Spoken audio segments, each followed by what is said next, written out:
Chama kabla ule mpira haujamfikia Chama, kishafikiri wewe, ukaa kwenye TV uko unaangalia, unatamani Chama afanye kitu fulani kabla ile pasi haijamfikia. Ndicho anachotaka kufanya Chama. Wachezaji wetu hawa, mpira ukishafika mguuni ndio wanafanya maamuzi, mpira upeleke wapi. Yani Chama anawazidi akili. Yani yeye yuko mwaka wa mbele. Chama cha mpira wa 2030, wengi wa wachezaji wanacheza ligi ya Tanzania wanacheza mpira wa 2013. kuna yani Chama uliwaza pale, yani ile move, yani uliwaza nini mjomba? Si unajua kabla hujachukua mpira ni lazima ufikirie mpinzani anakuja kivipi.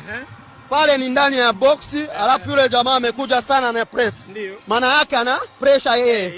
Wewe una mpira, hakuna haja ya kufanya uwe na pressure. Kwa hiyo nimepumzika tu. Nimetulia, nimemsoma kwamba hii pressure chochote kinaweza kutokea.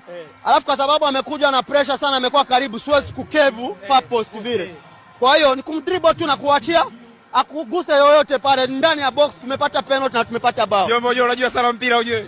Wewe umechenga nchi nzima. Unasemaje? Unajua umechenga nchi nzima. Nini uliwaza pale, yani ile move, yani uliwaza nini mjomba?